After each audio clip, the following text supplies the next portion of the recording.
sekali lagi ketemu setelah sekian lama nggak ketemu. Terakhir ketemu kita 2019 awal ya dek. Dan sekarang kita ketemu lagi dan ternyata sulit banget mencari alamat rumahnya teman-teman. Aku hampir nyasar dan banyak ganggannya. Aduh. Tapi alhamdulillah akhirnya kita bisa berbincang-bincang di sini di channel aku. Dan ayo kita mulai ke videonya. Hai Dea, apa kabar? Alhamdulillah baik. Oke, jadi teman-teman sempat mau ngerencanain ketemu tapi susah banget ketemunya. Nah sekarang alhamdulillah kita udah ketemu lagi. Iya. Nah jadi Teteh pernah ada pertanyaan sama Teteh. Dan Teteh mau tanya ke Leli bagaimana pendapat soal ini. Yang pertama katanya tuh para akhwat itu anti lelaki. Menurut Anda gimana? Anti lelaki. Kalau menurut Eli, kalau misalkan anti lelaki ya nggak mungkin. Pasti kan setiap wanita itu pasti membutuhkan seorang lelaki pasti ya teh. Apalagi kan kalau misalkan dalam artian butuh pendamping pasti gitu ya. Nah cuma di sisi lain mungkin kalau misalkan tadi kata Teteh apa? Anti lelaki. Anti lelaki menurut Eli ya enggak juga gitu. Karena kan kita suka sama Ikhwan. Nah, caranya itu harus bagaimana agar tidak terjerumus ke hal-hal yang buruk. Misal apalagi kan kita misalkan udah menutup aurat, udah berhijrah, masa harus pacaran gitu kan ya. Jadi kesimpulannya kita tuh para awal tuh bukan anti laki gitu. Cuma apa ya, kita tuh membatasi aja gitu kan cara berkomunikasi. Iya. Nah oke. Nah teman-teman itu pertanyaan pertama. Oke, jadi pertanyaan kedua, caranya kita tuh para akhwat tertutup sama pergaulan media sosial atau pergaulan kekinian. Jadi gimana pendapatnya deh? Kalau menurut Leli sendiri ya enggak gitu ya. Karena kan sekarang media sosial itu sudah sangat dibutuhkan, tapi di mana media sosial itu harus digunakan dengan cara yang baik ya. Kalau sekarang kan kebanyakan orang-orang adanya di media sosial, mau lihat apapun di media sosial gitu kan. Jadi kalau misalkan kita pengen memberikan solusi ataupun seperti dakwah gitu kan, sekarang lewatnya media sosial. Karena kan apalagi kondisinya sekarang kan ya, kalau misalkan kajian-kajian gitu kan jarang, pasti di share-nya pasti lewat media sosial. Jadi kalau misalkan menurut Eli ya nggak tertutup, karena ya kita semuanya pasti butuh ya, dimana kita harus menggunakannya dengan cara yang baik gitu, jangan dengan cara yang buruk. Teteh ada seorang akhwat yang bertanya sama Teteh, dan Teteh mau minta pendapat Anda gimana gitu ya. Katanya gimana sih Teh cara istiqomah menggunakan cadar? Nah itu kan terus orang tuanya juga nggak diizinin, jadi gimana pendapatnya? Ya mungkin kalau ahwat-ahwat sekarang pengen bercadar udah apa ya, tapi belum diizinin sama orang tua, ya kita nggak boleh maksa juga ya Teh. Boleh maksa juga ya, kita harus kita tetap buktikan bahwa dengan pergaulan kita, terus dengan sifat kita kepada orang tua, meyakinkan ya itu ya gitu, agar meyakinkan agar orang tua tahu niat kita itu baik gitu. Jadi menurut Teteh sih, kalau orang tua nggak diizinin kita untuk bercadar, terus sebaiknya kita ngomong baik-baik sama orang tua. Kalian tuh harus ngobrol, aku mau bercadar, siapa tahu cadarku ini bisa menjadi berkah dan pahala buat mama dan bapak ibu juga. Nah kalian tuh harus ngomong kayak gitu, harus perlahan-lahan ngomongnya. Pasti orang tua kalian pasti juga bakal ngizinin kok, insya Allah.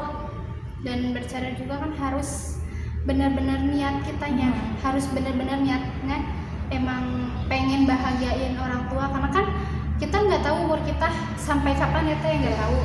Nah setidaknya kita bisa membuktikan dengan pakaian kita, dengan hijrah kita, kita bisa menolong orang tua kita. Ya, lagian sekarang juga udah banyak kok kelompok-kelompok yang bercadar juga udah banyak. Jadi kalian tinggal gabung aja sama mereka, bagaimana tips-tipsnya, cara-caranya supaya istiqomah dan berbicara sama orang tua supaya kalian bisa bercadar seperti itu. Jadi apalagi deh, mau tambah lagi ya? Kalau misalkan untuk istiqomah bercadar ya kita harus tadi ya, kalau misalkan udah diizinin sama orang tua ya kita harus bisa menanggung ujiannya, karena yang hijrah itu nggak semudah yang kita bayangkan gitu. Pasti banyak rintangan-rintangan yang makin hari makin beda gitu ya, makin ya beda gitu. Ya Tata juga dulu sempat banget pas waktu pertama bercadar, banyak banget yang hujat ninja lah, terus Batman lah, terus wah ibu-ibu ngomongnya pada jilbabnya makin lama makin lebar ya gitu kan. Nah sebenarnya itu ujian merupakan suatu peningkatan derajat buat kita ya, pahala buat kita juga, supaya kita tuh naik ke level-level selanjutnya seperti itu. Jadi itulah fungsi ujian untuk kita. Terus hijrah juga kan nggak harus sendiri gitu, nggak bisa sendiri, tapi harus ada yang nemenin gitu. Makanya kalau misalkan pengen istiqomah dalam berhijrah, kita harus sering-sering nyari-nyari teman yang bergaul sama yang sesama berhijrah juga gitu. Kajian-kajian pasti kadang kan dulu pernah ada yang bilang misalkan kita mau berangkat ke kajian nggak ada temen katanya gitu, padahal itu salah gitu ya. Nanti juga kalau misalkan kita udah ke kajian pasti banyak temen gitu. Iya benar. Nah jadi kita lanjut ke pertanyaan terakhir. Katanya waktu bercadar itu suka pilih-pilih teman. Jadi gimana pendapatnya? Kalau misalkan pilih-pilih teman itu ya jangan sih menurut Telima, cuma harus bisa memilih teman yang baik mana yang buruk gitu. Jadi harus dibatasi. Misalkan kita punya teman yang memang belum satu visi misi dengan kita, misalkan ingin berhijrah, nah kita itu nggak boleh menjauhi gitu. Kalau misalkan ada silaturahmi ya tetap ada walaupun teman kita belum hijrah gitu, cuma ya lebih diperdekat dengan teman-teman yang satu visi dan misi dengan kita. Terus kalau misalkan ada ikhwan yang mau berteman sama kita itu gimana? Kalau misalkan sama ikhwan itu kan harus ada batasannya ya kan? Nah kalau misalkan saling kenal ya menurut Sally boleh-boleh aja, cuma ada batasnya gitu. Jadi untuk para ikhwan kita tuh sebenarnya nggak pilih-pilih teman, apalagi sama ikhwan. Kalaupun ada ikhwan yang mau ngajak berbicara sama kita, pasti kita akan ajak bicara juga. Tapi pembicaraannya seperti apa dulu? Kalau pembicaraannya tidak mengundang mudorot, pasti kita akan menanggapinya seperti itu. Jadi kalian tuh harus tahu gimana karakter orang-orang yang bercadar seperti kita. Kita tuh nggak apa yang seperti kalian pikirkan. Kita tuh sama kayak yang lainnya juga gitu. Kadang kan ada ya yang gini, kadang ada yang takut gitu, ada yang takut gitu.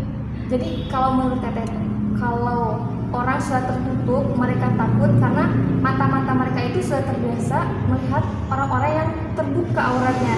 Jadi saat melihat orang-orang yang tertutup seperti kita, mereka malah menjadi takut. Padahal aslinya mah biasa aja. Iya, padahal sama aja. Nah teman-teman, jadi kalian harus pinter-pinter ya. Jangan sungkan kalau nanya di jalan atau apa, sampai karena kita tuh baik banget.